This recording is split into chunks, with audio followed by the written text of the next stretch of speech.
ओम नमः शिवाय। आप सभी को एक बार फिर इस चैनल हर हर महादेव पर हार्दिक स्वागत और हार्दिक अभिनंदन है। दोस्तों, आज की कहानी जो मैं सुनाने जा रहा हूँ उसके मात्र से ही आपके सारे दुख, सारे कष्ट, सारी समस्याएं खत्म हो जाएगी। यह कथा जो है धर्म से जुड़ी कथा है, इसलिए इस कथा को आप पूरा अवश्य सुनिएगा। यदि आप इस कहानी को पूरा सुन लेते हैं तो आपका हर मनोकामना भगवान भोलेनाथ पूरा करेंगे। तो चलिए ज्यादा देर न करते हुए वीडियो को शुरू करते हैं। दोस्तों, प्राचीन समय की बात है। महर्षि नारद भूमंडल में घूम रहे थे तो उन्हें वृकासुर नाम का राक्षस मिला। नारद को देखते ही उसने कहा, देवर्षि, आप अच्छे अवसर पर आए। मैं आपसे एक सलाह लेना चाहता हूँ। बताइए, ब्रह्मा, विष्णु और महेश में कौन देवता ऐसा है जो शीघ्र और थोड़ी ही तपस्या में प्रसन्न हो जाता है? नारद ने सोचा कि यह असुर इस समय जैसा अपना जीवन बिता रहा है आगे भी ऐसे ही बिता सकता है, पर लगता है अब यह त्रय देवों में किसी की विशेष आराधना कर वरदानी होना चाहता है। वर पाने के बाद इसकी आसुरी शक्ति बहुत ही प्रबल हो जाएगी। फिर यह ब्राह्मणों, ऋषियों तथा देवों को सताया करेगा।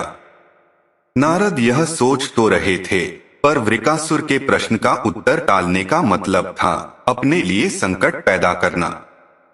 अत उन्होंने बहुत सोच विचार कर कहा, वृकासुर, वैसे तो त्रय महादेवों में से तुम किसी की भी तपस्या कर अपना मनोरथ पूरा कर सकते हो। ब्रह्मा और विष्णु जल्दी प्रसन्न नहीं होते, उनके लिए बहुत वर्षों तक कठिन तपस्या करनी पड़ती है। यह भी हो सकता है कि तुम्हारी आयु समाप्त हो जाए और तपस्या पूरी न हो। हाँ, भगवान शंकर ऐसे हैं जो थोड़ी आराधना से ही प्रसन्न हो जाते हैं, और अवधर दानी तो ऐसे कि अपने भक्त की किसी भी इच्छा की पूर्ति के लिए कुछ सोच विचार ही नहीं करते। भक्त ने जो मांगा तत्काल दे दिया। तुम्हारी ही जाति के रावण तथा बाणासुर ने भगवान शिव की तपस्या से कितना वरदानी बल पाया था। अब तुम स्वयं विचार कर लो कि किसकी आराधना करनी चाहिए जिससे शीघ्र फल मिले। नारद का ऐसा वचन सुनकर वृकासुर ने भगवान शंकर की ही आराधना करने का निश्चय किया और हिमालय के केदार क्षेत्र में जाकर भगवान शिव की आराधना करने लगा। यज्ञ, जप, तप, ध्यान सब प्रकार से वह पूजा पाठ करने लगा। कुछ दिनों के बाद उसने सोचा, मैं शरीर तथा प्राण को ही भगवान शिव को अर्पित कर दूंगा। ऐसा विचार कर एक दिन वह अपने शरीर का मांस काट काट कर यज्ञ के अग्निकुंड में डालने लगा, लेकिन भगवान शंकर उस पर प्रसन्न न हुए। तब ऊबकर एक दिन उसने अपना शीश काट कर भगवान को अर्पित करने का निश्चय किया और स्नान ध्यान कर जैसे ही उसने खड्ग उठाकर अपना शीश काटना चाहा कि एक भयंकर आवाज के साथ भगवान शंकर प्रकट होकर बोले, वत्स, बस करो, तुम्हारी तपस्या पूर्ण हुई। मैं तुम पर प्रसन्न हूं। निसंकोच कहो, क्या चाहते हो? वर मांगो। साक्षात भगवान शंकर को सामने खड़ा देख वृकासुर हाथ जोड़कर बोला, महाप्रभु शंकर, नारद ने कहा था कि आप शीघ्र ही प्रसन्न होकर वर देते हैं, पर मैं इतने वर्षों से आपकी आराधना कर रहा था, आप द्रवित नहीं हुए।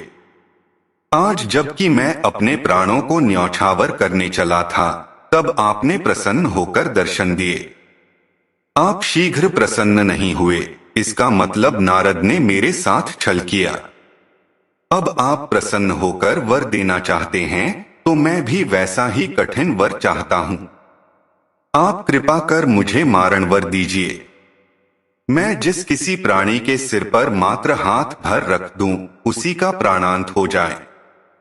आप प्रसन्न हैं तो यही वर दीजिए। शंकर जी वृकासुर की यह आसुरी मांग सुनकर हतप्रभ हो गए, पर देवता का वचन था, पूरा करना था, अन्यथा मर्यादा नष्ट होती। बोले, वृकासुर, तुम्हारी तपस्या व्यर्थ नहीं जाएगी। तुमने बहुत कठिन वर की कामना से तपस्या की, इसलिए तुम्हें तपस्या भी कठिन करनी पड़ी। जाओ, जैसा वर चाहते हो वैसा ही मिलेगा। तुम्हारी मनोकामना पूर्ण होगी।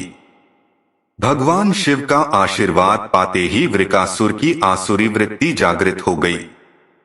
कहने लगा, प्रभो, आपका यह वर सत्य है या नहीं, इसकी परीक्षा लेना चाहता हूँ, इसलिए पहले आपके सिर पर ही हाथ रखकर देखता हूँ कि इस वर में कितनी सत्यता है। असुर की ऐसी बात सुनकर भगवान शंकर अपने ही जाल में फंस गए। अब क्या करें? यह राक्षस न कुछ सुनेगा न मानेगा। ऐसा सोचकर ही भगवान शंकर भागे। शंकर को भागता देख उसका क्रोध बढ़ गया। वह पीछा करने लगा, नारद की तरह आपने भी मुझसे छल किया है। वरदान की परीक्षा से डरकर क्यों भाग रहे हैं? शंकर भूमंडल छोड़कर देवलोक तक भागते रहे और वृकासुर भी आसुरी शक्ति के बल पर उनका पीछा करता रहा। ऋषि मुनि तथा समस्त देवगण असहाय होकर यह देखते रहे, पर करें क्या? कौन उसके सामने पड़े? अंत में भगवान शिव विष्णु लोक पहुंचे और विष्णु को अपनी विपदा सुनाई। विष्णु ने हंसकर कहा, बिना सोचे विचारे वर देने का अब पता चला। खुद ही प्राण बचाते भागते फिर रहे हो, बताओ मैं क्या करूं? आपके वर की सत्यता तो सिद्ध करनी ही होगी। किसका सिर उसके आगे करूं? शिव ने कहा, नारायण, मुझे कोसने से मेरा यह संकट दूर नहीं होगा। कुछ करिए और जल्दी करिए, अन्यथा वह यहां भी पहुंच जाएगा। भगवान विष्णु ने योग माया से एक वृद्ध तेजस्वी ब्रह्मचारी का स्वरूप बनाया और उधर चल पड़े जिधर से वृकासुर आ रहा था। बहुत दूर जाने पर उन्हें वृकासुर आता दिखाई दिया। उन्होंने आगे बढ़कर उसे प्रणाम किया और कहा, असुरराज, कहां भागे जा रहे हैं? लगता है आप बहुत थक गए हैं। शरीर को विश्राम दीजिए। शरीर से ही सारे कार्य सिद्ध होते हैं, इसलिए उसे अधिक नष्ट मत कीजिए।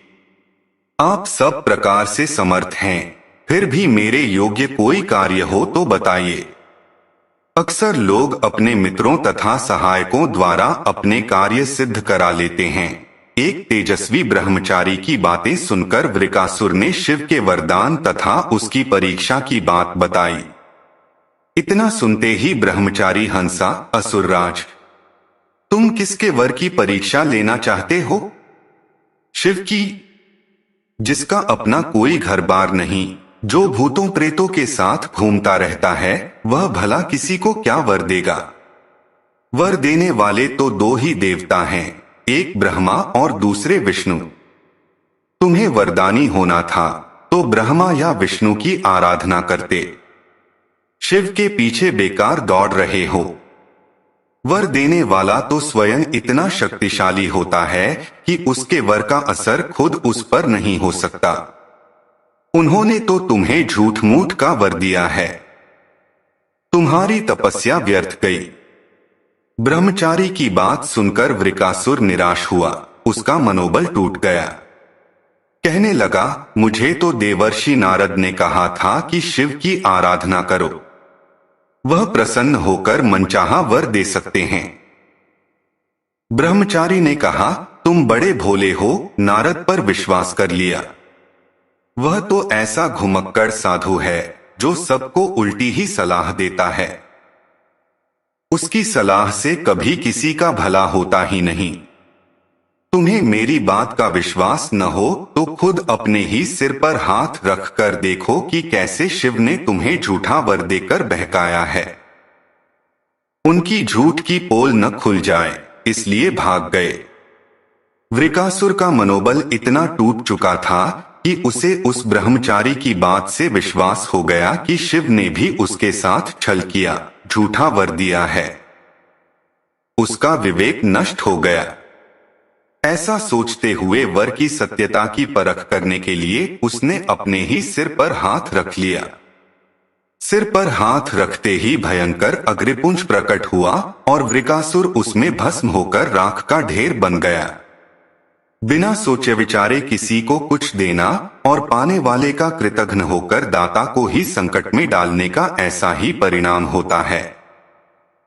कृतघ्नता के उन्माद में विवेक नष्ट हो जाता है और उपलब्धि ही मृत्यु का कारण बन जाती है।